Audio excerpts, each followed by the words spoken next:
Princeton is of national and even international importance as a landscape. Princeton is not just a pretty place, but it is a place of tremendous history, a place that really deserves to be protected and preserved. I went through 7,000 historic photos of the Princeton campus, studying innumerable pictures of trees, trying to identify which trees in the old photos are still standing today.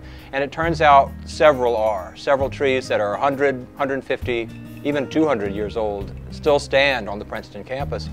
Trees are a part of the fabric of the campus, and they carry forward one era to the next. Much like buildings, but like us, they don't last as long as the buildings. So trees impart a memory to the campus. When you come back to campus, you remember how you felt when you were here as a student, but it looks different.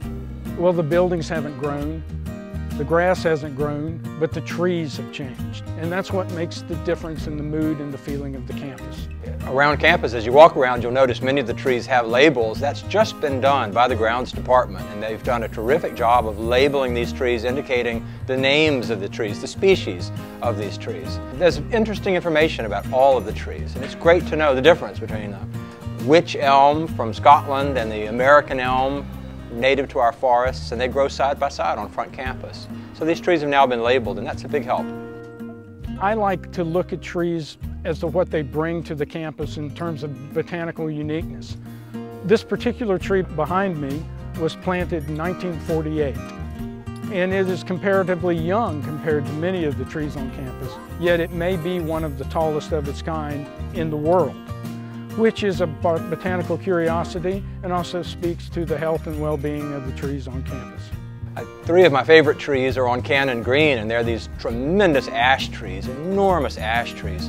And we know from old photographs that Cannon Green was densely filled with trees at the time of the Civil War. So these are three survivors, three trees that were planted in the 1850s and are still there growing on Cannon Green now. When you see the great sycamores in front of McLean House, we know they were planted in 1766. Those are the very same trees that George Washington saw when he came here for commencement.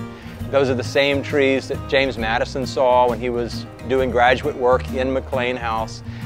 Extraordinary that those are the very same trees. They sprout new green leaves every spring today, just as they did for George Washington. That's remarkable.